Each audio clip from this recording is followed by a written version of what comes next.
برج الجدي، أهلا بيك. هناخد قراءة للفترة اللي احنا فيها دي وطاقة العلاقة وأحوالك مع الشريك وأحوال الشريك معاك ومشاعر الشريك ليك ومشاعرك انت معاه الفترة دي ايه يا جدي. يلا حط نيتك يا جدي على الشخص اللي في بالك أو حبيبك، على فكرة شريكك أو حبيبك، حتى لو كنتوا في علاقة، حتى لو كنتوا مرتبطين أو منفصلين. هنشوف أحوالك مع الطرف الآخر معاك في العلاقة. اول حاجه بناخد احوالك انت يا جدي، اخبارها ايه؟ بسم الله. انا شايفه ان الجدي في حال آه يعني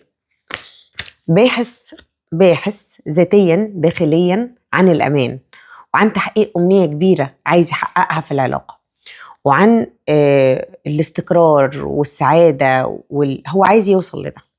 تمام. ولكن انت يا جدي بتغير، يعني في حاجة بتتغير جواك، او في مخاوف كتير عايزة تطلع منك، في امور مزعجة جدا عايز تتخلص منها في العلاقة. بالنسبة لك انت تفكير سلبي، عندك انت تفكير مش لصالح العلاقة جواك انت، مخاوف، توتر، قلق ليك يا جدي. طيب، ايه تاني عندك يا جدي؟ بعض المخاوف القديمة اللي لسه بتطاردك.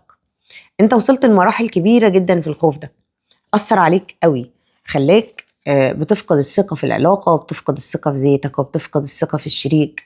وتقريبا انت بتمر بوقت انت ما بتنامش فيه من كتر القلق.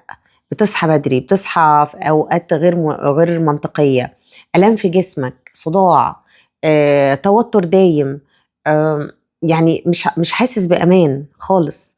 طيب المرحلة دي ايه يا جدي؟ المرحلة دي بتنتهي عندك الفترة القادمة يا جدي. المرحلة دي ليها نهاية في العلاقة، وأوشكت على الانتهاء، مش آخر الدنيا يعني، ولكن في نهاية للموضوع ده. طيب إيه اللي بعد كده؟ إيه اللي ممكن يواجهك أنت يا جدي بعد كده؟ أو إيه اللي ممكن توصل له بعد المرحلة دي؟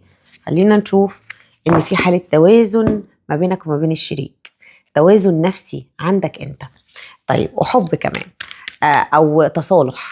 طب خلينا نشوف احوال الشريك ايه في الفتره اللي جايه ليك، او في الفتره الحاليه اللي انت فيها والطاقه اللي احنا بنقراها. احوال الشريك ايه؟ بسم الله الرحمن الرحيم. في العلاقه دي شريكك يا جدي شايل مسؤوليتك جدا، وشايل هموم كتير ومسؤوليات انت حطيتها عليه، طلبات انت طلبتها منه، ومواقف طلبته بيها، وامور كتيره جدا عايزه يحققها لك، ولكن هو مش قادر يعمل ده. هو بيحاول ولكن مش قادر، حاسس ان اللي انت بتطلبه منه كتير، ان العلاقه بتطلب منه كتير، انه بيدي فيها كتير، انه مش قادر يديها. عايز يعمل ونواياه كويسه ولكن هو مش قادر. طيب ايه ايه تاني؟ يعني ايه من احواله؟ عايز الشخص ده عايز يرجع لنفسه، او في شيء مؤثر عليه، في امور مؤثره عليه، سواء من شغل، من اسره، من اصحاب، من معتقد جواه، من مخاوف قديمه، كلها مؤثره عليه، بتخلي خطوته تقيله انه يحقق لك اللي انت عايزه في العلاقه. طيب بشوف ان هو بيسعى الخطوه، ولكن قدامه يعني قدامه حاجه بنسميها زي عكوسات او تقل في الخطوه، او مشاكل، او اضطرابات، او مش قادر ياخد الخطوه. خلينا نتكلم كده، هو مش قادر ياخد الخطوه دي، في حاجه بتهاجمه، بتصده، في حاجه منعاه من الاخر، في مشاكل مع شخص اخر، في شخص تاني في حياته، بي في عصبيه، في ضيق، في خنقه، في توتر الشخص ده. طيب طيب يعني انا شايفه ان انا عايزه اقول ان العلاقه كده هو عنده برضو مشاعر اللي عندك بتتنقل له، نفس مشاعرك ومخاوفك، هو الطرف المضاد ليها بنفس القيمه. طيب خلينا نشوف شايفك ازاي، ونشوف ايه اخر الشخص ده يا ترى شايفك ازاي. يا ترى الشخص ده بيشوفك ازاي في الوقت ده، وقادر يحس بيك، وقادر يحس باللي انت حاسس بيه. هو شايفك ان انت حد بتمسك نفسك في وقت الغضب، وبتطول بالك، وبتفكر كتير بعقلك، وبتحاول تتحمل، وبتحاول تكون متحرر وجميل. على فكرة هو ده بالفعل، هو شايفك ان انت شخص حد مستقبل بوعي وثقة وقدرة، وكمان باتزان، ان انت تحل مشاكل كتير، وان انت تكون قد المسؤولية وقد العلاقة، وان انت بتعمل كل اللي تقدر عليه، حتى كمان ممكن تحسسه بالحنية والحب في بعض الوقت ولا كأن حاجة حصلت. اوكي، وشايفك حد مسؤول، وشايفك يا جدي حد عارف هو بيعمل ايه. طب خلينا نشوف هو شايف نفسه ايه في العلاقة قصادك.